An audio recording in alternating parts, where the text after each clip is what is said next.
Hello दोस्तों, नमस्ते, प्रणाम। मैं सुमन गुप्ता अपने यूट्यूब चैनल पर आप सभी का स्वागत करती हूँ।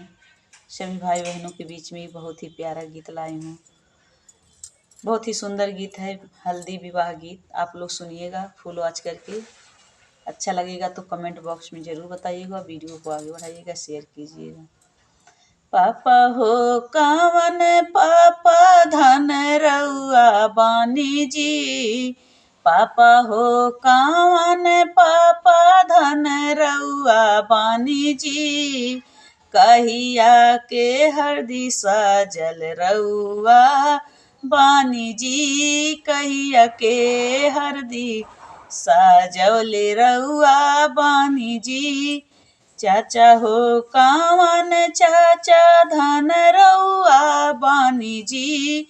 कहिया के हरदी सजौले रउआ बानी जी। कहिया के हरदी सजौले रउआ बानी जी।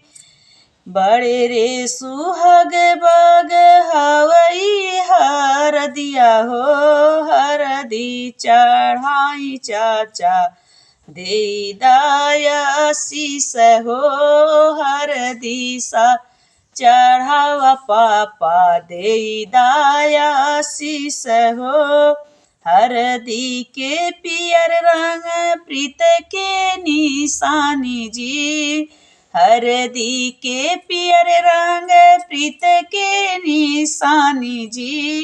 कहिया के हरदिया सजवले रउआ बानी जी। कहिया के हरदिया सजवले रउआ बानी जी। मिली जुली सब कोई गीतिया गाव जी। मिली जुली सब कोई गीतिया गाव जी। जे करे सपर जे करे नेग में लुटाव जी। जे करे सपर जे करे नेग हो लुटाव जी।